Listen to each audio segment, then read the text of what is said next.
நண்பர்களே, இன்று நம்முடைய மாவட்ட தலைவர்கள் அதற்கு மேற்பட்ட மாநில பொறுப்பில் இருக்கக்கூடிய நிர்வாகிகள்கிட்ட ஒரு கலந்துரையாடல் நிகழ்வு. என்னடா பொதுக்குழு செயற்குழு இந்த நாய்ங்க பண்ற இம்சை தாங்க முடியல. எத்தனை ஒரு பஞ்சாயத்தடா முடிச்சு வச்சு பாரு, நமக்காக அம்மட்டு போலும் பிள்ளை குட்டியோட வெயில்ல காத்து கிடக்குறாங்களே. குறிப்பாக வாக்கு எண்ணிக்கைக்கு முன்பு கள நிலவரம், சூழ்நிலை, செய்திருக்கக்கூடிய பணி, ஜூன் 4ஆம் தேதி ரிசல்ட் நீங்க பார்க்க போறீங்க. எதுவாக இருந்தாலும் அது ஜூன் மாசம் 4ஆம் தேதிக்கு பிறகு தெரியும்.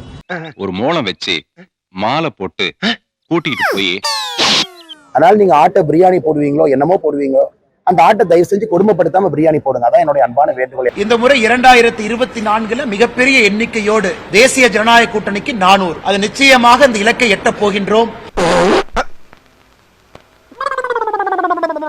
அம்மா, இங்க சகனம் சரியில்லை, நான் அப்புறமா பேசுறேன். 10 ஆண்டு காலம் ஆட்சியில் இருந்த மோடி அவர்களை மறுபடியும் 5 ஆண்டு காலம் மக்கள் தேர்ந்தெடுக்க இருக்கின்றார்கள். என்னது ஒரு பேச்சுக்கு சொன்னா உடனே நல்ல சிறப்பா பிக்கிறாங்க. நாங்கள் மிகுந்த நம்பிக்கையோடு இருக்கின்றோம். ஏண்டா எங்களை இன்னமுமாடா நம்பிக்கிட்டு இருக்க? இன்னும் பச்சை புள்ளையா இருக்கேடா. பச்சை புள்ளையா? ஆனால் நம்முடைய நண்பர்கள் நீங்க கேட்கிற கேள்விக்கு பதில் சொல்றாங்கன்னா கேளுங்க. கொஞ்சம் சத்தமா சொல்லுங்க. காது கேட்காது. பிரகாஷ் ராஜ் அவங்க இன்னைக்கு மோடி எதிர்ப்பு என்கின்ற ஒரே காரணத்திற்காக மோடியை திட்டுவது மட்டுமே முழு நேர வேலையாக நடிகர் பிரகாஷ் ராஜ் அவங்க வச்சிருக்காங்க. மத்தபடி அதை நாங்க சீரியஸா எடுத்துக்கலீங்க. மானமுள்ள அப்பனா இருந்தா நான் பால்ல பவுடர் போடும்போது நீ ஹால்ல தூக்கு போட்டுருக்கணும். யோ, நான் அசிங்கமா திட்டிட்டு இருக்கிறேன், அவார்டு வாங்காம சிரிச்சிட்டு இருக்கிறேன். அதே நேரத்துல பிரதமர் அவருடைய இன்டர்வியூ உதாரணத்திற்கு, என்ன இன்னைக்கு போத புடனே இருக்கிறது. நரேந்திர மோடி அவர்களுக்கு எதிராக இந்த இந்தி கூட்டணி என்கின்ற கூட்டணி பொய்யை சொல்லிக் கொண்டு தெரிந்து கொண்டிருக்கிறார். முதல்ல இந்த தொப்பை உள்ள தள்ளுங்க சார்.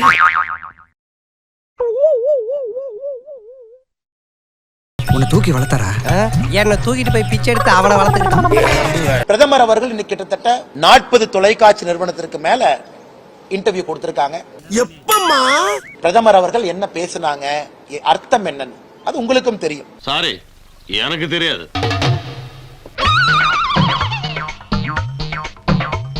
விளங்கும்டா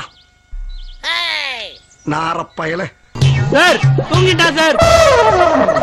குறிப்பாக பிரதமர் அவர்கள் என்ன சொன்னாங்கன்னா, இங்கே ஒரு வேலையை செய்வதற்காக அனுப்பப்பட்டவன் நான். ஒரு பண்ண வேணாம் சார், எல்லா சரக்கு போட்டு மூடி குப்பப்படுத்துங்க. அவருடைய கடமை என்ன? ஆண்டவன் எனக்கு என்ன வேலை கொடுத்திருக்கான், அந்த வேலையை செய்யறங்கிறாங்க. இதுவரைக்கும் உடைச்சல பத்தாதா? பர்னிச்சர் மேல கை வச்சா முதல் டெட் பாடி நீதாடா. சொல்வதைத்தான் நாங்கள் செய்கின்றோம். என்னடா செஞ்ச நீ சொல்ற?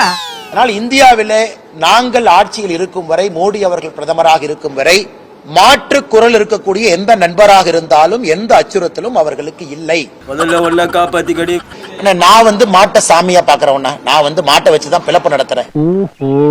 மாடு சாமின்னு சொல்றேன், மாட்டை காசு கொடுத்து வாங்கிட்டு வந்து ஏர் ஓட்டுறேன், பால் கறக்குறேன், அதை வச்சு என்னென்ன செய்யுமோ செஞ்சுட்டு கடைசி என்ன பண்றான், அதை வாங்கிட்டு வந்த ஒரு காசு இருக்குல்ல, வாங்கிட்டு வரும்போது ஒரு காசு கொடுத்து வாங்கிட்டு வந்தல, அதே காசுக்கு மேக்சிமம் விற்கணுன்றதுக்காக ஒரு கசாப்பில் போயிட்டு அந்த மாட்டை போயிட்டு சேல் பண்ணிடுறான். நீ மாட்டை சாமின்னு சொல்லியிருந்தா அந்த மாட்டை சேல் பண்ணுவியா? சேல் பண்ண மாட்டேன். இன்கேஸ் நாம மாட்டுக்கு சுடுகாடு கட்டிருந்தா இன்னைக்கு இந்தியா முழுக்க மாட்டுக்கு தான் சுடுகாடு அதிகமா இருந்திருக்கும். உண்மை. அப்ப இவங்களோட நோக்கம் மாடை சாமின்னு சொல்லி அதை வணங்கி அதை புனிதப்படுத்துறது அப்படின்ற நோக்கம் கிடையாது. அது ஒரு அரசியல். மாட்டுக்கு திங்கிறவனை பார்த்து ஒரு இழிவா பார்க்கணும், அப்ப நான் மாட்டுக்கு சாப்பிடல, அப்படி ஒரு ஒரு ஒரு வந்து உயர்வு மனப்பான்மை கொண்டு வந்துடும். பிளேயர்ஸ் இவனுங்கெல்லாம் 1008 பாலிடிக்ஸ் பண்றாங்க கேம்ல. நான் மாட்டை வச்சு விவசாயம் பண்ற ஆளுனே, அதனால அதுக்கு நீங்க மாட்டுக்கறி சாப்பிடுறவங்கள போய் நீ சாப்பாடாதேன்னு நான் சொல்ல போறது கிடையாது. சொல்லு, நீ தான் தைரியமான ஆளத்தை சொல்லு. ஆனா என்னை நீங்க ஃபோர்ஸ் பண்ண முடியாது. உதாரணத்துக்கு நான் உங்களை கூப்பிட்டு, அண்ணே நீங்க மாட்டு இறைச்சி சாப்பிடாதீங்கன்னு சொல்றதுக்கு எனக்கு உரிமை இல்லை. அது உங்க உரிமை, நீங்க என்ன வேணுமோ சாப்பிடுங்க. நீங்க என்னைய மாட்டு இறைச்சியை சமைச்சு கொடுங்கன்னு கேட்கறதுக்கு உங்களுக்கு உரிமை இல்லை. சார் என்ன சொல்ல வரீங்க? இந்தியாவை தவிர்த்து எல்லா கண்ட்ரிலையும் பார்த்தீங்கன்னா சாப்பாடுல வெஜ்ஜி நான்வெஜ் தான் இருக்கும். நான்வெஜ் சாப்பிட்றவன் வெஜ்ஜி சாப்பிட்றவன் கேவலமா பார்க்க மாட்டான், வெஜ்ஜி சாப்பிட்றவன் நான்வெஜ் சாப்பிட்றவன் கேவலமா பார்க்க மாட்டான். ஆனா நம்ம ஊர்ல வெஜ்ஜி அண்ட் நான்வெஜ், அந்த மாட்டுக்கறி நான்வெஜ், இந்த மூணும் ஒரு பொலிட்டிக்கல் தான். காரணம் கேட்காத அரசியல் அவ்வளவுதான். சரியா பார்ப்பன நீங்க நான்வெஜ் சாப்பிடுறதில்ல, ஐயோ அனிமல் வந்து நம்மள மாரி ஒரு உயிர் தானே, அது பாவம் தானே, ஒரு கருணையின் காரணமா அவங்க சாப்பிடாம இருக்காங்க அப்படின்லாம் காரணம் கிடையாது. அவங்க நான்வெஜ் சாப்பிடுறவனா ஒரு இழிவா பார்க்கணும், அந்த மனநிலை நம்ம கிட்ட முதற்கொண்டு கொண்டு வந்துட்டாங்க. இல்லைன்னா ஒரே வீட்டுல 15 வருஷமா இருந்துகிட்டு அந்த குடும்பத்தை ஏமாத்திக்கிட்டு தின்னுக்கிட்டு வாழ முடியுமா? அவ்வளவுக்கு கிரைண்ட். இதுல நான்வெஜ் சாப்பிடுற பீப்புள்ஸ் வந்து இந்த மாட்டுக்கறி சாப்பிடுறவங்களை பார்த்தோன்னா இன்னும் இழிவா பாக்குறது. மாட்டுக்கறி சாப்பிடுற இந்துக்களும் இருக்கிறாங்க, மற்ற மதத்தார்களும் இருக்காங்க. மாட்டுக்கறி சாப்பிடுறது ஒரு இழிவா ஒரு மாயபிம்பத்தை இங்க ஏற்படுத்தியிருக்காங்க. சாதிதான் சமூகம் என்றால் வீசும் காற்றில் விஷம் பரவட்டும். அம்பேத்கர். ஜெயலலிதா அவர்கள் வந்து ஒரு தீவிரமான இந்துத்துவவாதி. ஒருத்தன் செத்துட்டான்னு தெரிஞ்சா என்ன வேணாலும் புழு இல்ல. யாராவது அதிமுக நண்பர்களுக்கு சந்தேகம் இருக்குன்னா 1995 ஜஸ்டிஸ் JS வர்மா உச்சநீதிமன்றம் ஹிந்துத்துவாவை பத்தி ஒரு தீர்ப்பு உச்சநீதிமன்றம் கொடுத்திருக்காங்க. அதை ADMK இருக்கக்கூடிய தலைவர்கள் ஒரு முறை அதை டவுன்லோட் பண்ணி படிக்கணும்.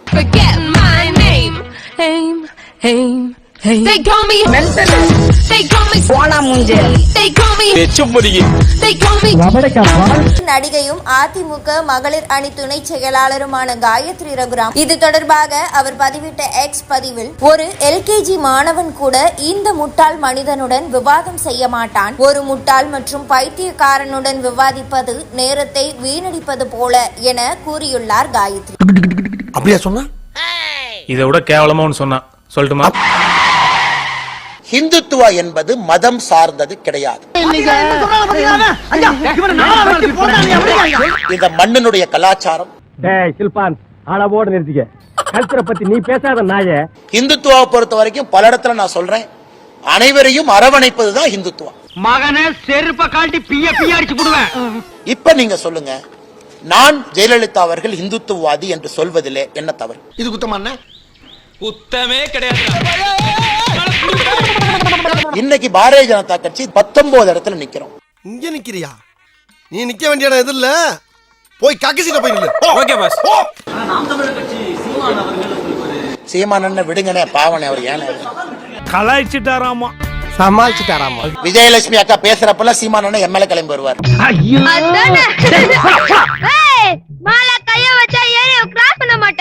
நான் சீமானண்ண வம்பு கிழத்தனா, அவர் விஜயலட்சுமி அக்காக்கு பதில் சொல்லணும். எங்கிட்டதுக்கு அவர் பேசுறாரு. பிலிக்ஸ் தேவையில்லாத வேலை பார்த்துக்கு இருக்க. பிலிக்ஸ் போயிடாமா, சப்ஸ்கிரைப் பண்ணலாமா, சப்ஸ்கிரைப் அங்கிட்டு போய் பண்ற. நாங்க தான் கிடைச்சோமா ஆளு பாருங்க.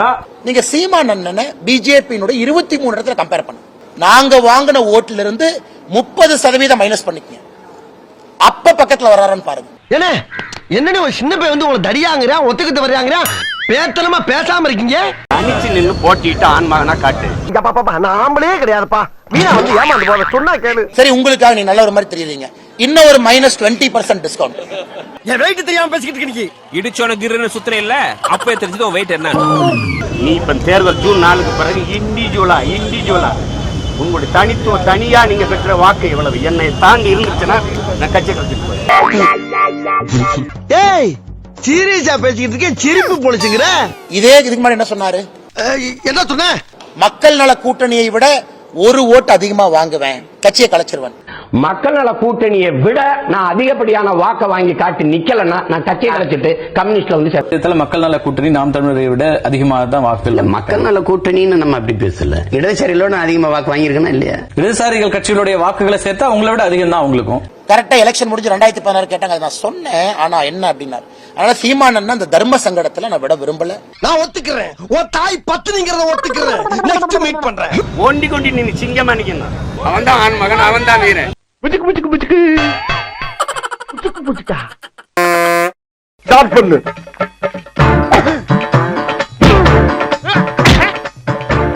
இங்கிட்டு வா. அப்படியா